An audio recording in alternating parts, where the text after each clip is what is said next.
क्या सच में साढ़े साती होती है या है अफवाह? यदि साढ़े साती किसी व्यक्ति के ऊपर आरंभ होता है तो क्यों इतना दुख दर्द होता है? और कौन से ग्रह सबसे ज़्यादा दुख दर्द देते हैं? कौन से ग्रह साथ छोड़ देते हैं? और क्यों व्यक्ति के जीवन में इतना दुख उत्पन्न होता है, समस्या उत्पन्न होता है, क्यों संघर्ष करना पड़ता है? आज हम इसी विषय पर बात करेंगे, क्योंकि हर एक व्यक्ति शनि के से डरते हैं, हर एक व्यक्ति शनि से के साढ़े साती से डरते हैं, क्योंकि जब भी व्यक्ति के ऊपर शनि के साढ़े साती आरंभ होती है तो उनके जीवन में काफ़ी समस्याओं का सामना करना पड़ता है। और व्यक्ति के आर्थिक तौर पे या मानसिक तौर पे, पारिवारिक तौर पे,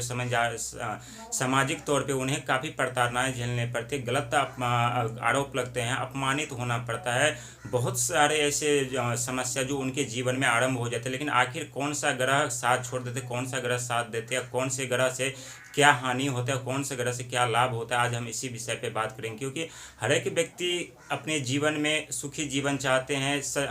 खूब पैसा धन कमाना चाहते हैं, खूब तरक्की चाहते हैं। लेकिन जब भी व्यक्ति के ऊपर शनि की अशुभ दृष्टि पड़ती है, शनि व्यक्ति के ऊपर शनि की ढैया आरंभ होती है या साढ़े साती आरंभ होती है, तो व्यक्ति के जीवन में अनेकों समस्या उत्पन्न हो जाते हैं। व्यक्ति चाहकर संकट से नहीं निकल पाती, क्योंकि शनिदेव कर्म के फलदाता है, वो कर्म के हिसाब से फल देते हैं। जब भी कोई व्यक्ति शनि की दृष्टि में आते हैं तो व्यक्ति परेशान हो जाते हैं, उनके हर एक बने बनाए कार्यों पे पानी फिर जाता है। जैसे कि पहला ग्रह हम बात करेंगे गुरु महाराज की। यदि गुरु महाराज जब भी शनि देव की शनि के साढ़े साती आरंभ होता है तो पहला ग्रह होता है गुरु महाराज, जो जिनके पास ज्ञान का भंडार होता है। जब गुरु महाराज साथ छोड़ देते हैं, जब गुरु महाराज साथ छोड़ देते हैं तो अपने जीवन में उनका बुद्धि कार्य नहीं करता, उनके जो सोच होते हैं वो कार्य नहीं करता और हमेशा उन्हें असफलता हाथ लगती है। जब बुध ग्रह साथ छोड़ता है तो उन्हें उनके अपने वाणी उनके कठोर हो जाते हैं, वाणी बोलने का कुछ बोलने लगता है, कुछ उनके बिजनेस व्यापार बंद हो जाते हैं, आर्थिक तंगी का सामना करना पड़ता है। जब राहु ग्रह साथ छोड़ते हैं तो उनके आर्थिक तंगी खराब हो जाते हैं, जो बिजनेस बंद हो जाते हैं, जो पैसों का आगमन बंद हो जाता है, अनेकों बार घटना का भय होता है, एक्सीडेंट होने का चांस होता है, काफ़ी व्यक्ति के जीवन में मौत से कम नहीं होता। यदि केतु खराब होता है तो व्यक्ति हम बीमार पड़ जाते हैं, उनके चोट लगने का भय होता है, कहीं ना कोई वो व्यक्ति वो जख्मी होते रहते हैं, जख्मी होते रहते हैं, एक्सीडेंट होते होते भी वो व्यक्ति बच जाता है। कई व्यक्ति के जीवन पे जिसके ऊपर बहुत बुरा प्रभाव उनका एक्सीडेंट भी हो जाता है। इसके बाद जब मंगल ग्रह साथ छोड़ देते हैं तो व्यक्ति चिड़चिड़ापन सा हो जाता है, उनके घर में हमेशा कलह उत्पन्न होता है, उनके मानसिक प्रताड़ना काफ़ी ज़्यादा मिलती है, उन्हें मानसिक टॉर्चर ज़्यादा किया जाता है, व्यक्ति परेशान रहते हैं, अपने संघर्ष में करने के बावजूद भी उन्हें सफलता नहीं मिल रही होती। जब शुक्र ग्रह साथ छोड़ देते हैं तो उनके जो रहन सहन का जो रवैया होता है, जो लाइफ स्टाइल होता है वो समाप्त हो जाता है, बिल्कुल एकदम जो है मौत के बराबर उनकी ज़िंदगी हो जाती है। जो उनकी जो एक पर्सनैलिटी होती है, जो निखार होता है, जो चमकदार होता है, जो वो उनका पूरा समाप्त हो जाता है और व्यक्ति हताश में परेशान हो जाते हैं।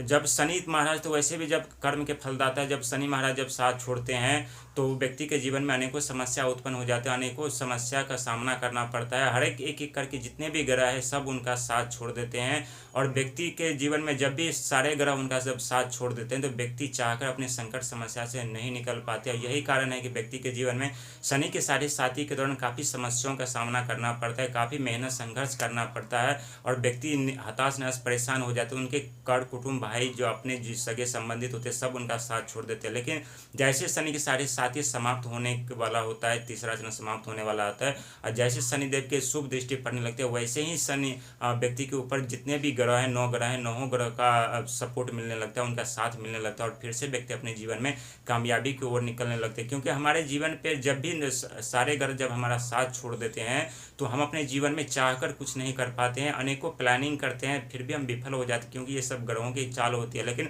जब हमें ग्रहों का साथ मिलने लगे तो हमारी किस्मत अचानक से पलट जाती है, अचानक से चमकने लगती है, हमारे जो रहन सहन का जो होता है वो फिर से वापस होता है, फिर से हमारे अंदर निखार होता है, फिर से हम अपनी आत्म ऊर्जा के कारण, आत्मबल के कारण आगे बढ़ पाते हैं। जब बुध ग्रह जब हमारे ऊपर शुभ दृष्टि पड़ता है तो फिर से हम अपने व्यापार में आगे बढ़ पाते हैं, हमारा व्यापार चल पड़ता है, जो मार्केट में पैसा हुआ होता है वो पैसा आना आरंभ हो जाता है। जब राहु का शुभ दृष्टि हमारे ऊपर पड़ते है तो अचानक हमारी किस्मत पलट जाती है, हमारे जीवन में हर एक बाधा समाप्त हो जाती है या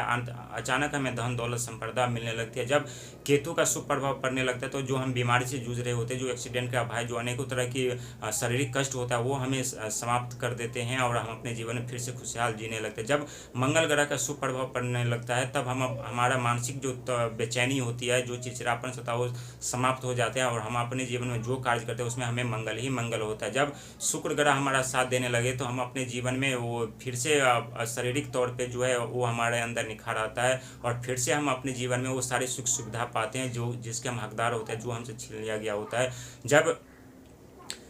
जब गुरु महाराज की शुभ दृष्टि पड़ती है तो हम अपने जीवन में फिर से अपने ज्ञान और बुद्धि के कारण